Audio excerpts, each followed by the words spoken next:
Yo, live in the kitchen, episode 69.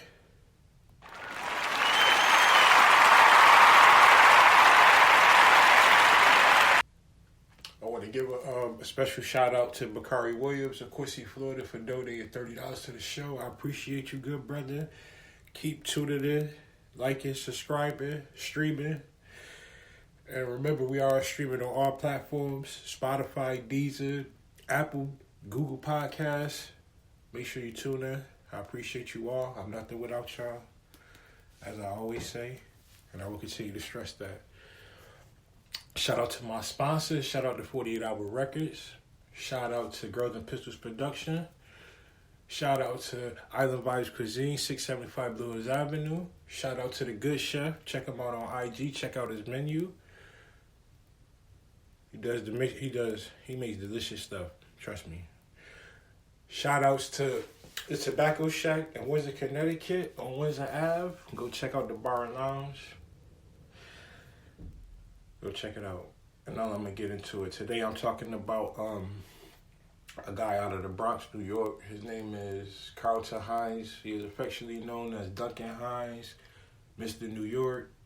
He was one hell of a ball player. He was one hell of a guy. He lived a very short life. He only lived to be 25. He was born in 1969.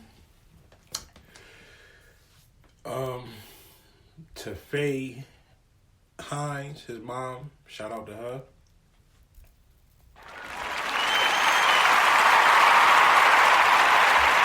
And he had three other brothers.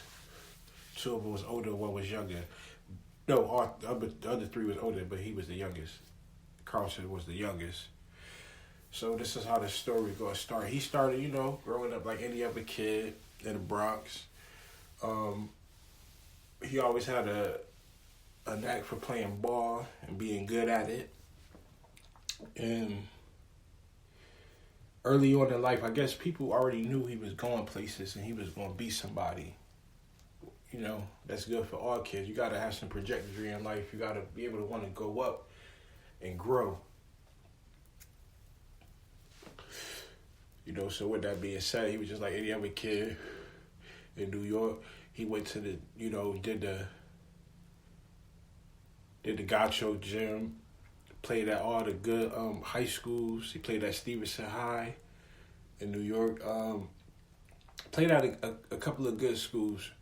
He went to the art school in Manhattan for basketball, but his only problem was his grades. But his grades wasn't that bad. He just wasn't attending class. He was getting A's and B's, but he just wasn't attending class. Come on, black kids, we gotta keep them grades up. It's not a joke no more. This is our ticket. Sometimes our grades is our ticket. It ain't just the sports. You know what I mean? So with that being said, he kept getting bounced around. And as he got older, he kept getting better at basketball. And when it all started down, he was supposed to he had a verbal commitment in his junior year to go to Syracuse University as well. And, sorry. But his story is wild. He basically, he was going to school and he started going to Bay Central.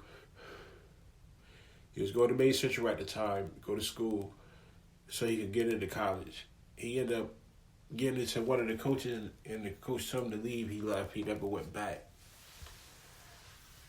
That kind of ended his basketball career right there. Because he tried to go back to New York and play on another high school team. He ended up playing a couple of games, and then one of the coaches from another team snitched on him.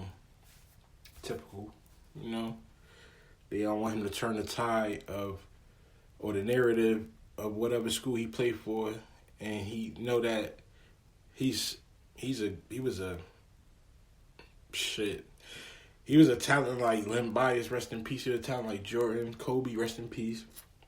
This guy had it. Trust me. This dude was 6'5", 220. He could have been a hell of a shooting guard or a small forward or something in the league. But basically, it boiled down. He tried to play again. It didn't happen. Then he ended up,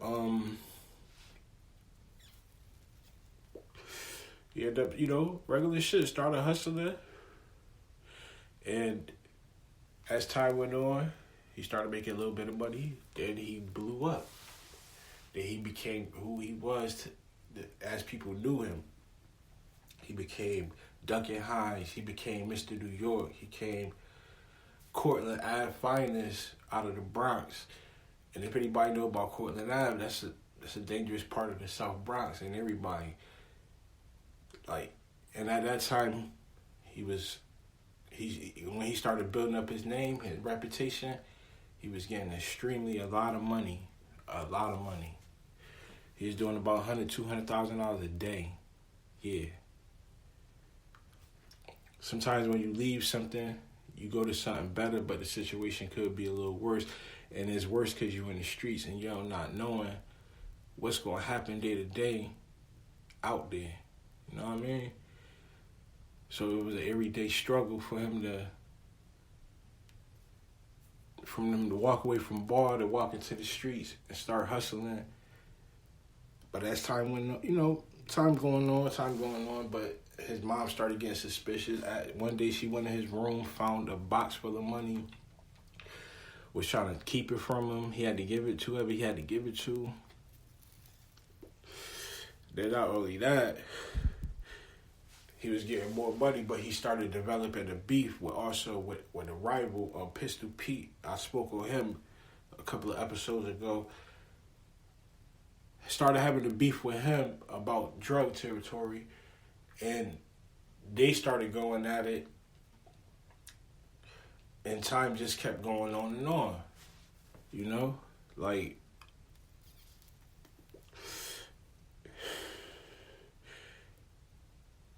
But in between all that time, he was still getting money, whatever. He was doing what he had to do. But in between, he had caught a case. He was fighting with this guy, and the guy put a knife on him, and he ended up cutting the nigga in the throat with a bottle. And the dude hit his artery. He died. He ended up going to jail for 30 days for that. Ended up getting out because of self-defense. And it just started going downhill from there. After that, I don't know if that stabbing led to him getting killed, because I believe that guy has something to do with Pistol Pete, because it was just too much and it was too inevitable for him not to go where he, the situation, how it was going to go. Basically, one day you could go from being chilling, and then you end up just being in some shit, and then that's how it went. So I basically want to put from the time he went, after he caught that case, probably a year and a half later, it was just, he was doing whatever. But as time went on, he tried to get back into professional basketball. He tried to go to the USBL. It was an old basketball league back in the day. It was like a semi-pro league. He tried to play in that. And as he was getting ready to go to that, he was working out, doing what he got to do. His boy was in the process of having a big birthday party. And he was, trying to get ready.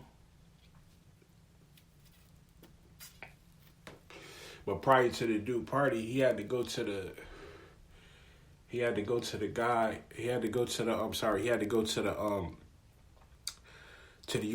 tryout, to the basketball league tryout the following week. That Tuesday, he got killed on a Saturday. Yeah. Shit crazy. That shit is crazy. And my whole thing about this story is I understand what the drug game is about, and I understand it clearly because I was in it. And I feel like y'all killed the man. He could have been a special talent. I don't know. Like, it's just like the situation is sad in itself because at the end of the day, he could have really probably went to the NBA if he wasn't and got pushed out of school. If the teacher would have understood him a little bit more, he wasn't in his surroundings and it killed him. It didn't kill him like really physically kill him. It killed him because he couldn't play what he wanted to do and what he loved so much. But it's just sad that his life was cut short. And it's even sadder that it was all for nothing because everybody either dead or in jail now. You know what I mean? It's sad.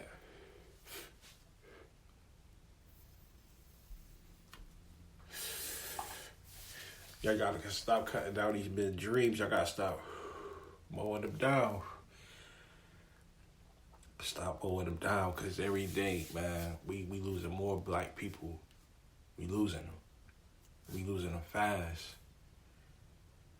But I'm going to wrap this up. Shout out to all my sponsors. Shout out to everybody that like, share, comment, stream. Make sure you keep tuning in. I got more stories to come. I got more live in the kitchen to come. Trust me, I got more of this to come. I got so much to talk about. And y'all just keep tuning in. I want everybody to enjoy their Wednesday. Have a good day. Live in the kitchen and look out.